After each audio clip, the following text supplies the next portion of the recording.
Hello, welcome to the closing keynote, the end of day one. I'm here to introduce Ryann Richardson, our keynote speaker for the afternoon. Ryann is a political activist, tech entrepreneur, and the 50th anniversary Miss Black America. She spent a decade in the tech industry and held leadership roles at Uber and Victor.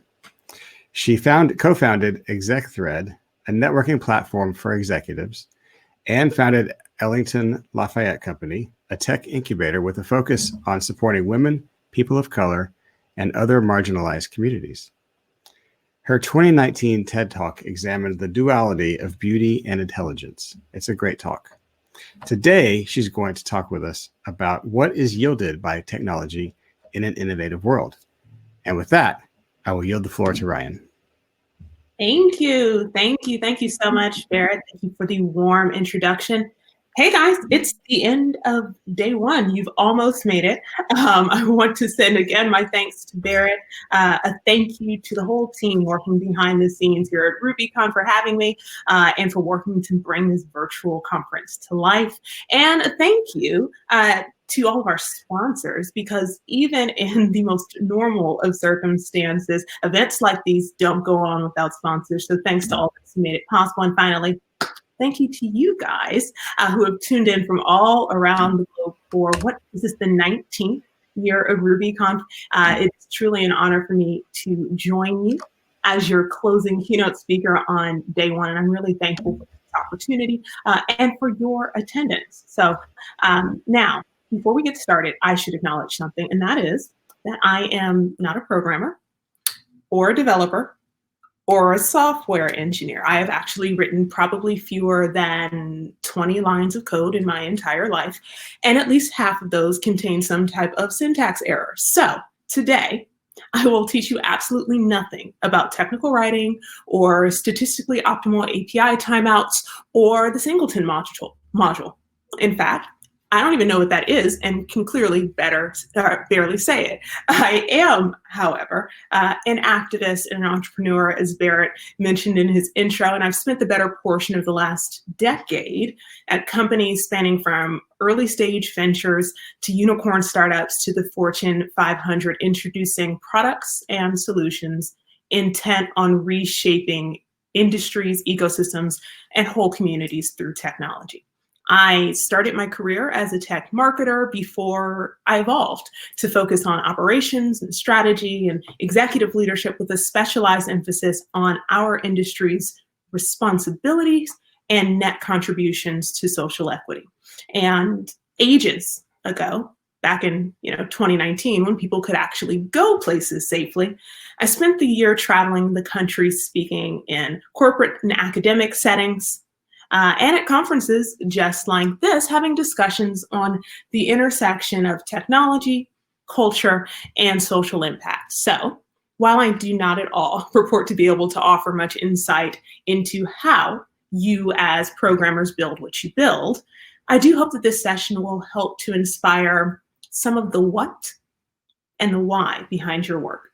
Now, generally, when giving a talk like this one, I love to be able to see your beautiful faces and, more importantly, to be able to hear your voices. And I would typically throw questions to you in the audience and ask you to break from all of the basic classroom decorum rules you ever learned in elementary school and just yell your answers back to me. Obviously, we can't quite do that today, thanks 2020, but instead, we're going to make good use of Crowdcast's nifty chat feature that is in, I guess, what is this, the right-hand corner of your screen. So get your fast fingers ready, because throughout the talk, I'll be asking for your input, and I want you to communicate back with me, otherwise it gets very awkward. So why don't we try this out one time? Let's make sure it's working. I'm seeing some stuff in the chat right now, but let's start with a roll call. So I'll let you know, I am coming to you from my quarantine bunker here in Brooklyn, New York. Jump into the chat box, let me know where you're watching RubyCon from today. And go. Maybe 30 seconds of this. I don't know, man. I'm not seeing places. Okay, there we go. DC, oh, Berlin. Holy cow, they're coming in fast. Atlanta, Dallas. I think I saw another Brooklyn. Hey, neighbor. All right. Oh, my gosh, more DC, Ottawa, Nashville, Italy. Oh, heck yeah, this is great. All right. So it looks like It's working. And we're going to get this show on the road, but the last bit of housekeeping that I'll give you before we start is to say we're going to do a Q&A at the end of this talk. We definitely wanted to make sure we left enough time for discussion around the concepts that we'll bring up here. So there's an ask a question feature on your screen. It's like right here. I should be pointing at it. You can use that feature throughout my talk. Get your questions in early, and then Barrett's going to join us at the end of this to moderate that discussion. All right, you guys ready? Fantastic. So I gave you all the 30,000-foot view of my career trajectory thus far, which has really just been an exercise in following whatever fascinated me at any given moment in time. And for the last several years, I've been fascinated by the products of innovation. And by that, I don't necessarily mean the things, right? The hardware, the software, the platforms and algorithms and data aggregators that as tech creators, we actually build, ship, and sell. When I speak about the products of innovation, I'm talking about what the things we build, ship, and sell actually do, what impact they make on the world. That impact, that's the real product of innovation. And I'm particularly interested right now in those products of innovation that came about in the United States in the early 20th century, or the latter half of what we consider and call the Second Industrial Revolution. In fact, there is one specific event of that period. I'll call it a single moment of innovation that I regard above all others. And I'll give you some clues into what that is. It happened 112 years ago in October of 1908, and it changed America. Well, frankly, it changed the world, but most certainly changed the fundamental way of life in America. And it's not so much in that grandiose but completely nebulous way that big tech companies like to talk about changing America, but in real, tangible, evidential ways, this moment of innovation changed how Americans lived, created a whole new global industry or set of industries employing millions, and shaped the development of America's modern infrastructure. Head to the chat box, guys. Give me your guesses. What moment in history am I talking about from 112 years ago in October of 1908? I'm seeing some come in. The fax machine, probably not 1910, but good answer, Tim. The radio, air conditioning, phones. Carly, come on. You got something there, girl. The telegraph, flying, phone stuff, indoor plumbing. Interesting, but definitely did change the world. No, a couple people have already put this in here and I haven't called it out yet. But lots of people are right, and it always makes me feel great when folks yell it back to me. On October 1st, 1908, Henry Ford's Ford Motor Company released the Model T. Now, contrary to what is now a popular misconception, the Model T was not the first American automobile, but Henry Ford recognized the fundamental need for the bulk of Americans that was not being met by other automakers of the day, and he answered it. Now, before I go any further down this line, I should make clear that Henry Ford was a deeply problematic human being and a huge anti-Semite. So, as you reflect on this talk, please don't model yourself after the man. Let's just focus on what his greatest contribution was, that Model T, and what made it special. The Model T was the first automobile ever produced on an assembly line and on a vertically integrated one at that. It introduced all new efficiencies into the manufacturing process that completely reshaped the workday or what the workday looked like, rather, for not just Ford's employees, but for the lion's share of American workers, as more and more manufacturers from nearly every industry adopted the assembly line model. It reduced the number of hours in a standard urban workday and created a massive market for many of the highly valuable, but ultimately low-skilled jobs that constituted much of what throughout the 20th century we knew as America's blue-collar middle class. It was also the first automobile priced at a price point that made it attainable to the majority of Americans. And by 1924, that meant a brand new Model T was going to run you about $260. That is the equivalent of $3,500 today. Like, that is revolutionary. And so that revolution spurred the creation of the US auto industry as we know it. And other automakers took on the Ford model right? Creating their own affordable mass market automobiles that were designed to compete with Ford. But of course, the Model T reigned supreme. Just 10 years in to its production run, nearly half of all automobiles in America were Model Ts. This car changed where and how Americans lived. It allowed those in rural communities to create working day-to-day connections with city cores. It allowed for an exodus, frankly, of industrial workers and their families from what had at that point become overcrowded, under-sanitized cities, and putting automobiles, that's personal mobility, into the hands of average Americans effectively created the suburbs. It was the precursor to the shopping mall and the modern grocery store. It changed how and where kids went to school. It gave folks all new access to medical treatment and support, and of course, necessitated the creation of the interstate highway system. Henry Ford's product of innovation wasn't actually a car at all. It was a whole new America. So why the history lesson? Why are we talking about this? Aside from me, like being the kind of geek who spent her Friday nights watching History Channel documentary marathons before quarantine was a thing, why am I so obsessed with industrial, innovative, and economic revolution? Well, for one, because I think it's critically important that we understand the power of these revolutions to fundamentally change the way and quality of life for the stakeholders they touch. And two, because we're living and working in the midst of one right now.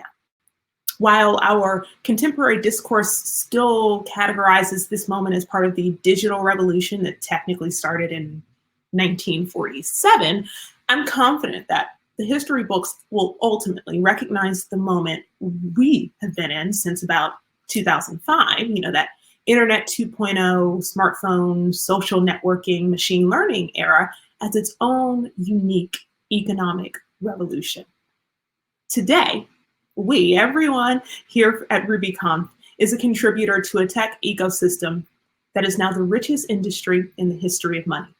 In fact, as of June of this year, there are 3 companies that are worth more than the combined value of the entire US oil and gas industry. Back to the chat box, who can guess what those 3 companies are?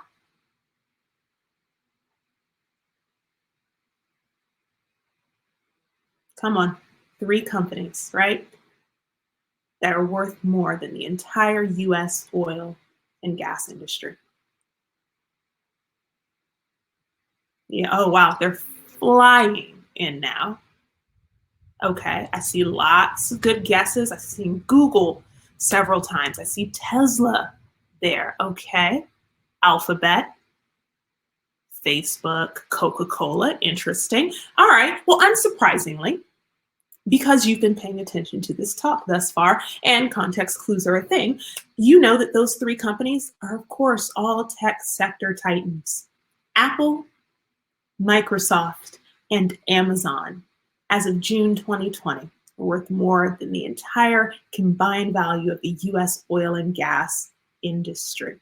Now, I came of age professionally in one of those nebulous big tech companies, much like Microsoft, Amazon, Apple, in which visions of grandeur and our view of how our work changes the world are really the very foundations of the corporate culture. And for a while, I drank that Kool-Aid too. I inherited this party line that we were actively shaping the future. And I fell in love with the potential of big tech to lead the type of revolution that would reshape the way of life in America for people who I identified with, women and people of color, for folks from other marginalized communities. But what I learned and what I was hypersensitive to as a woman of color in tech is the reality that in our modern innovation revolution, just as in the economic and industrial revolutions before, the industry that will change the future is frankly failing to do so in a manner that breaks cycles of marginalization.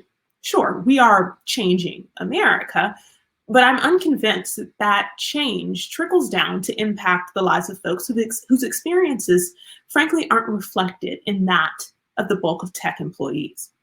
Historically, That failure might be attributed to a multitude of factors, including, a dearth of education and resources for marginalized communities that then led to a lack of representative stakeholders and positions of influence and control in the industries that changed America. To oversimplify an exceptionally nuanced set of challenges, we can say that the leaders of industry that shaped our nation had blind spots at best, and the absence of folks with more informed perspectives meant marginalized people continue to get left behind amidst economic and industrial revolutions. Now, if 2020 has done nothing else for us and leaders and contributors to every industry, it's highlighted a series of gross inequities in the US and abroad, which have only been exacerbated by a merciless pandemic and been played on a repeating loop through our 24-hour news cycle. At this point, blind spots are no longer valid excuses for innovation that ignores the needs of the marginalized. Those needs and the contributing factors that have created them have been laid bare for all of us to see countless times in this very unusual year that we've all experienced. Now, over the last decade, we as a community have invested billions into technologies, albeit novel technologies, that serve to provide little more than incremental convenience upgrades to the lives of the already privileged. Yet, systemic challenges, many of which date back to the very beginnings of the Great American Experiment, have largely gone unchecked by our sector. Our industry comes equipped with the power to solve for many of the most significant and prevailing problems our communities face. And all of us who grew up in the 90s or 2000s with Spider-Man know, with great power comes great responsibility. For us, the responsibility as leaders has to be intentional in how we use our power, how we leverage our access, and what we create with our time and our talents. Our responsibility is to accept that industry in our capitalistic society is, and likely always will be, the primary driver of social and cultural change. That government and philanthropy will only ever follow our lead, providing supplemental support to our primary impact. So it's on us to shoulder the burden. Our responsibility is to recognize the elements of American life and the institutions that fail our neighbors, our friends, and the perfect strangers that make our communities whole, and to innovate there. Our responsibility as developers and founders and entrepreneurs and leaders is to build the future that finally delivers on tech's promise to be a great equalizer. Now, I'm not advocating for all of us to suddenly invest all of our time and interests into charitable works. In fact, quite the contrary. I am challenging all of us to invest ourselves and our talents in building formidable, profitable, commercial products, solutions, and enterprises that actually mean something. I'll be frank. We don't need any more dating apps. So sorry if you were working on developing a dating app. And I think we're all well serviced by the on-demand everything economy at this point. We need technologists building solutions for social, economic, and political equity. This year reminded us that there is a dire income and wealth gap that adversely impacts communities of color and undermines their ability to withstand even minor economic volatility. It underscored the gross disparities in healthcare outcomes that led to disproportionate numbers of those lost to COVID-19 being Black and brown. It showed us that remote learning, seemingly a simple concept, is not so simple for millions living in rural communities and urban homes alike without access to reliable internet or devices to do remote learning. From the quality of education to access to housing, to the interactions between police and Black communities, there are countless areas of cultural inequality affecting the position and quality of life of so many Americans, and they're all ripe for technological intervention. So this week, you're going to meet and network with colleagues in varying areas of the industry, and many of you will likely find common bonds and interests that will lead to new projects, partnerships, joint ventures. This week, you might find the spark of inspiration that guides the next 10 years of your career or even defines your life's work. while you're here or there, all around the world, wherever you are, on your computer at RubyConf, you'll be further enriching your knowledge base and your skill set to utilize, excuse me, and build products, services, solutions, and businesses at scale. And as you venture back out into your day-to-day, this is my challenge to you. Be mindful of the power of innovation to totally reshape the way of life for the stakeholders that it impacts. Remember your unique responsibility as a developer, a programmer, a leader, an entrepreneur to build an industrial revolution that actually matters. And this week, and as you go home, if you're feeling truly ambitious, find a way to build your own Model T. Thanks, guys. It has been a pleasure to deliver this talk. I think Barrett is going to hop back in to join me, and then we're going to take a couple questions. All right. Let's see. While we wait for the questions to fill in, I've actually got a couple that I wrote down. I did see one in the chat talking about kind of a balance of innovation versus working 40 hours a week. And I was going to ask if you think there's a trade-off where you think we sacrifice happiness or, downtime or whatever for innovation, like favoring work over other aspects of life. So perhaps a 1-2 punch of a question there. Yeah, absolutely. I think this is a phenomenon that exists in many industries, but you especially see it in tech, right? Like I said at the beginning of this talk, I'm not an engineer or a programmer, but I remember in my, or I can't even say early days, all of my days at Uber, it was my life, right? Work started at 7 a.m. and ended well after 11 o'clock, maybe midnight that night. And that's not necessarily healthy, right? I think it might behoove us to have a separate conversation, right, about true work life. I don't know if it's a balance or a blend or what in the tech space, but I know especially as I got to a place in my career where my work in tech was wholly revolving around trying to make tech better for marginalized and historically underrepresented stakeholders, it did get hard for me to turn work off. Because in the back of my mind, I'm thinking, I'm not just doing good work, I'm trying to save the world, right? But there's a saying that I've used a lot, what we are doing, working from a social equity perspective at this point is very much a marathon. And no one has the capacity to run a marathon if their takes on me, right? So we do have to balance that and take the time to invest in refueling ourselves so we can come back with the bright ideas and perspectives and frankly the energy to dismantle a lot of systems that have existed for hundreds of years in this country but can come down through our work. Very good. We've got another question that's come in, and just a reminder, y'all feel free to type questions in and we'll get them. Okay, great. I see more popping up now. What are some good ways to come up with ideas that can be both profitable and contribute positive things to society? Great question. So I was just texting myself today because this is the thing I do when I need to remember something. And I was trying to create for myself just a rubric, for anyone who might be having this kind of internal dialogue, right? And it's to ask yourselves these questions, right? Like, what am I building and for whom am I building it, right? First, which is a very clear question. Second, can I anticipate what the product of my innovation will be? Remember at the top of the talk, I said, the product of Henry Ford's innovation was not a car, it was a whole new America. The product of real innovation is the impact that it has on a community.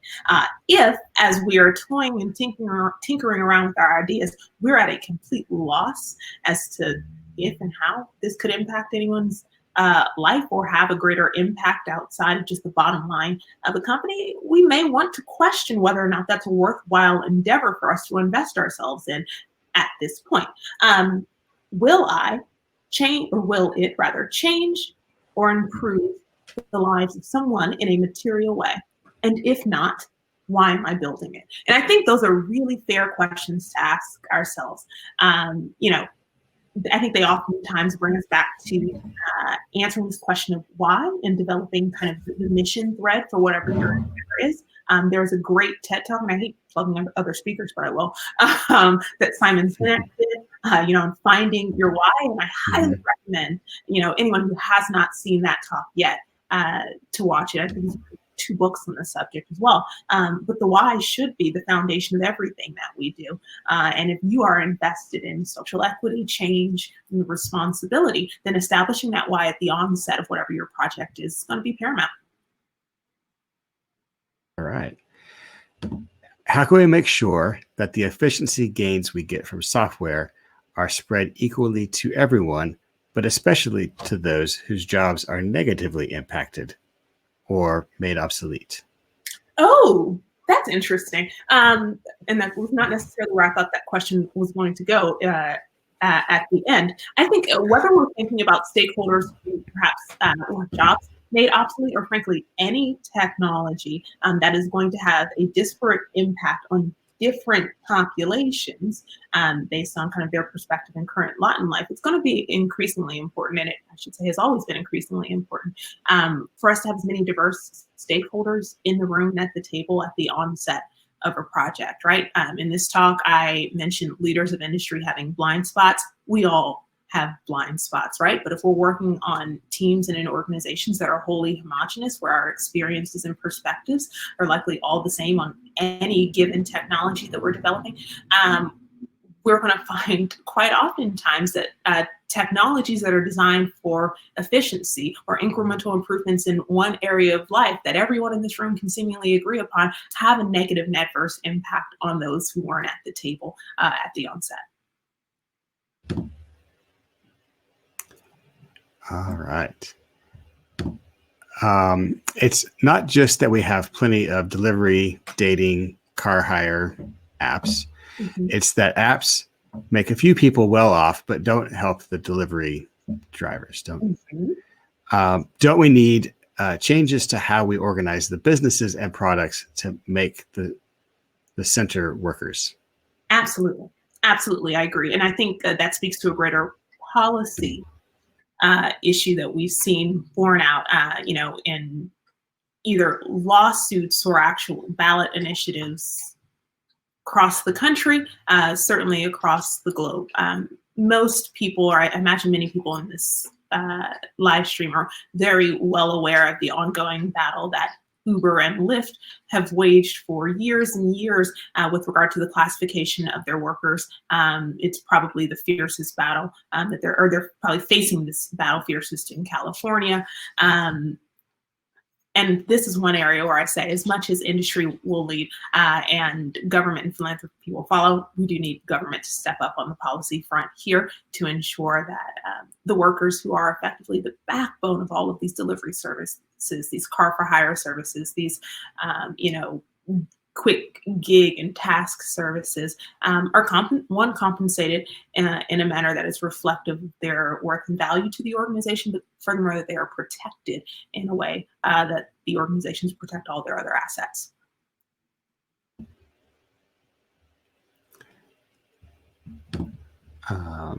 We've seen a lot of examples of tech products / features that simply should not have been built because of the harm they cause often already marginalized users. Mm-hmm.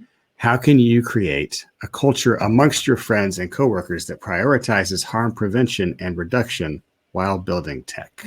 That's a really, really great question. And I hate to borrow from an answer that I already gave, but it does kind of echo back to the importance of us having diverse voices and diverse perspectives, right, as we're building these products. I am a huge fan, and when I speak to diversity, certainly I'd like to see ethnic diversity on teams, gender diversity on teams, folks coming from diverse socioeconomic backgrounds. But it's also important, frankly, that just as we're building products and organizations, we're leveraging diverse perspectives from folks in different areas of organizations. That also speaks to a great level of diverse thought that should be brought into account when we're developing new product features and functions. Just as you brought this question to me today, I'm sure there are tons of other folks in your organization who are thinking about these concepts, but are not necessarily privy to the conversations that are happening at the onset of product development. So when and wherever possible, challenge your colleagues, challenge your partners, manage up and challenge your bosses to ensure that the teams that are working on product development are diverse from a function perspective, as well as from a gender, age, race, ethnic background, socioeconomic status perspective.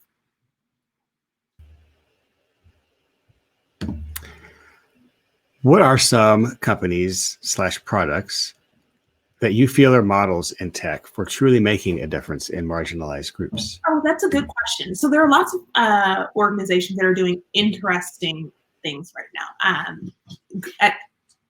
I saw that there was a Slack channel for pets of RubyConf. So if you guys are hearing strange sounds, that is from my pet of RubyConf over here, who appears to be eating something that he just threw up. That's great.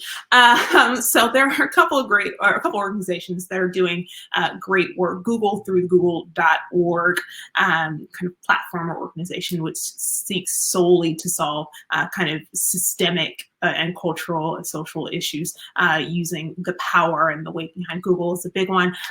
Over at Lyft, they've got a program called, don't quote me, I think it's Lyft Impact, that speaks to or is focused on driving social equity through mobility solutions and historically underserved communities. So that's also helpful. Those are two great resources to look at. But what I'll also say is, frankly, any organization could be doing this work and should be doing this work, whether it is at a really grand scale or a smaller scale that will grow to a grand scale. So if you're in an organization right now that is at least invested in, say, ERGs and does not necessarily have an impact-driven or social equity-driven component to the business, this may be a great opportunity for you to think about how you can spearhead initiatives in that vein and leverage the existing infrastructure of, say, ERGs that are already designed to support diverse stakeholders internally within the organization to examine how your work impacts the world outside.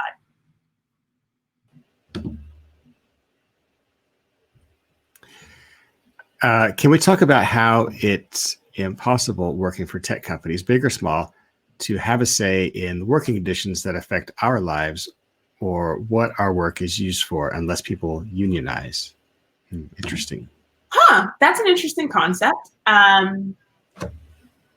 I will say, I don't think it's impossible to have a say, frankly, on the conditions within tech organizations. Oh, thank you for everyone who put the definition of ERG that I mentioned in my last question in the chat. That was my failure. I hate when people use acronyms that are not universally known to everyone, so shame on me for doing that.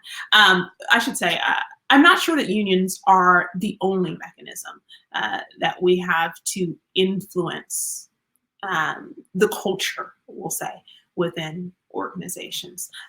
When I was at Uber, obviously we didn't have a union, and we existed, or I was there existing in a time where there were employee resource groups, but not necessarily a really robust infrastructure for them to do much. There was a head of diversity and inclusion, but not someone who was necessarily empowered to do his job.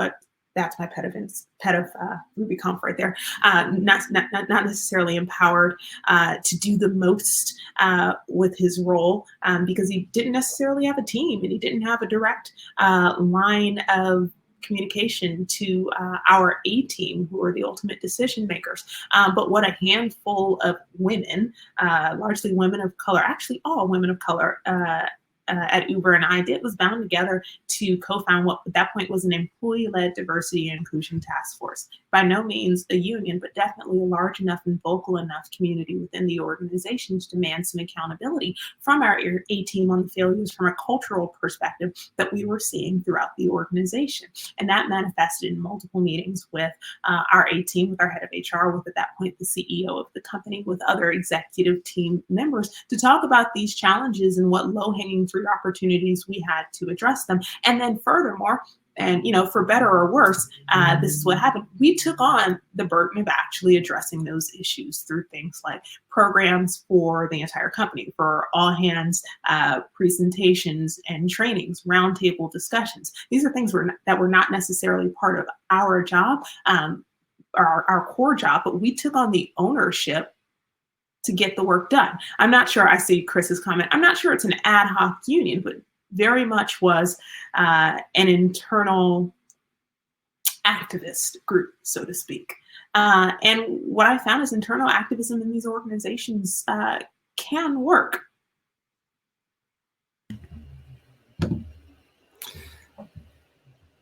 Let's see. Thank you so much for an inspiring talk. I think it's such a beautiful proposition of doing good through technology. I wonder how you think about that within more complex systems where money comes from and legislation that seemingly has more impact on my community's life. Yeah. So there are a multitude of factors, right, that contribute to prevailing inequities. Obviously, where the money is coming from is a huge one of them. Here's one thing that we've noticed in 2020, and I hope that we keep the same energy culturally. 2020 has proved to be a bad year for being socially irresponsible. I don't know if you noticed this, right? When, from a business perspective, when upheavals were seen in streets all across the country every night, it became apparent that more and more consumers were demanding a degree of responsibility out of the companies that they invest their hard-earned dollars in. Now, I've been pushing quite hard, and a lot of folks in my activist community have been pushing hard to keep that same energy, that same foot, frankly, on corporate America's neck, to ensure that organizations know that they're being held under a microscope, and the status quo that they've been allowed to operate under historically for generations will no longer be accepted.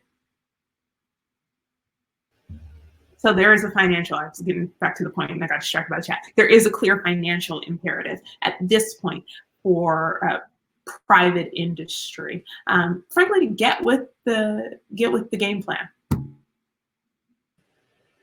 Okay. What are your thoughts on the ability for companies to really create structural, equitable change versus public policy initiative approaches? Would an investor's drive for returns undermine focus on a more equitable social infrastructure? I'm thinking of misinformation on social platforms as an example of mismatched incentives. Yeah, as I alluded to in the talk, policy, government is going to follow private industry. Let's be clear, we call it a democratic republic, but it is a capitalistic democratic republic. Let's say the whole thing, right? Private industry is going to drive cultural and social change, and policy will only ever serve to be kind of a supplemental add-on to that.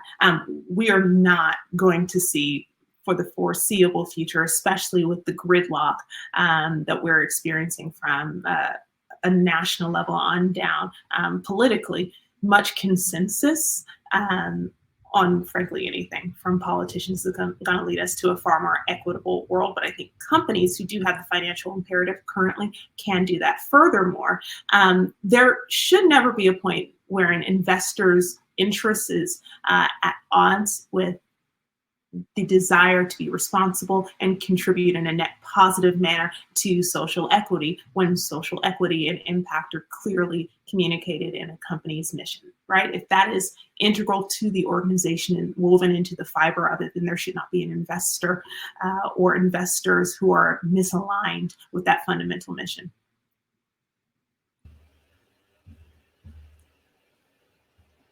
All right. Let's see. This will be the last question. We're coming in on the final 5 minutes here. What if we build a product that will shake an industry too large and stuck in its ways? What does it take to gain traction over these industry giants as a small startup? Oh, that's a great question. I mean, there are a number of things, and this is not necessarily a question that is specific to how we build products that fundamentally serve social equity, right? What we're really asking in this question is, like, how do you disrupt an old stodgy industry? And then we can point to dozens of case studies from the last, we can say 5 to 10 years alone of organizations that are now, billion-dollar IPOs, whether it be Uber or Airbnb, that have fundamentally disrupted a stodgy old big-ass industry like hotels, and travel, or the taxi and livery and limousine industry. So there's a much longer answer to that, but the short version is the question that we're asking here is not specific to how we build something that serves social equity while disrupting an old stodgy industry, but just fundamentally, how do we build disruptive organizations? And there's a lot of playbooks on that, and frankly, a lot of speakers who I think are perhaps even better equipped to give you a 10-point action list on that front. All right. We do actually have a couple more minutes. So I had one other question that I had written just to prime the pump, but I'll close with it. Are there any innovations that are changing our world in ways that make you uneasy? Oh, hell yeah. Oh, God. There are tons of innovations that make me uneasy right now. I don't, in the chat, raise your hand, give me like a hand emoji if you guys, you don't even have to know intently about this, but if you watched The Social Dilemma on Netflix recently during your quarantine downtime, the impact of social networking platforms, not just on public discourse around public policy and politics and elections, but generally the ways in which they have shaped our understanding of fundamental fact from disinformation is really terrifying. And I think it's an example of a time in which technological innovation, or our sprint for innovation, allowed us to get ahead of ourselves as an industry, right? Because we built effectively machines without rails, and a machine that has kind of gone off the deep end a bit here. I think it's going to be interesting to see how my friends and colleagues at our Googles and Facebooks and Twitters of the world really work to build not just content moderation into their products itself, but how they work to effectively reverse some of the impact of these platforms that allow for disinformation to masquerade as alternative facts for the last several years.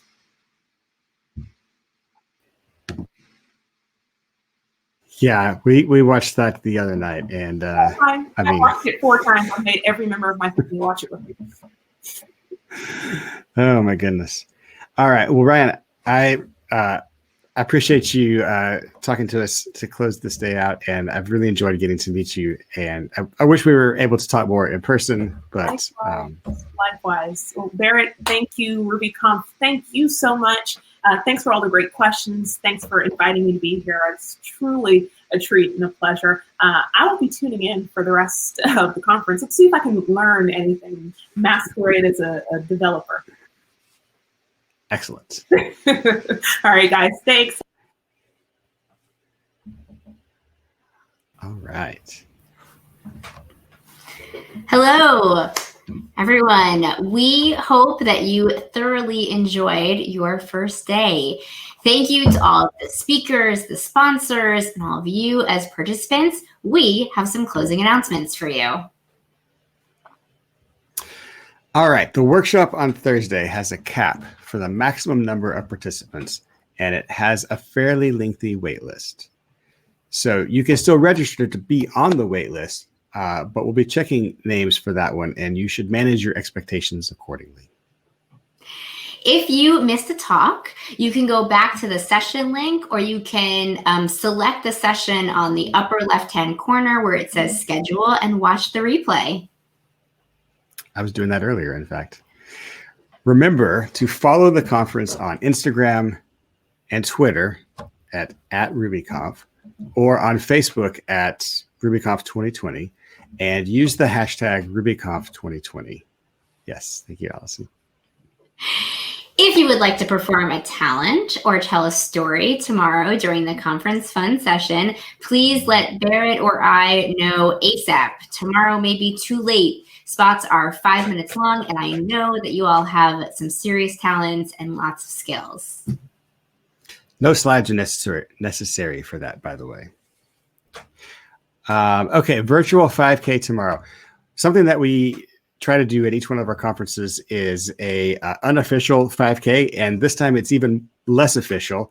Go run around, walk around, do some jumping jacks, whatever, and then tweet, Instagram, post a picture with hashtag RubyConf5K, and just have fun. Yeah, 5K or 30 minutes, right? There's also like that, however much you can do in 30 minutes. Right. Or if you want to do it tonight, do it whenever. The beauty of a virtual conference. That's right. As a note, speaking about tonight, as a note, we are not going to be monitoring Slack after hours. So from the close of this session until 10:30 a.m. Central Time tomorrow, Slack will not be monitored. That's right. Okay, so I got to welcome you all this morning, and now I get to say goodnight. We'll see y'all tomorrow at 11 a.m. Central. Bye. Bye.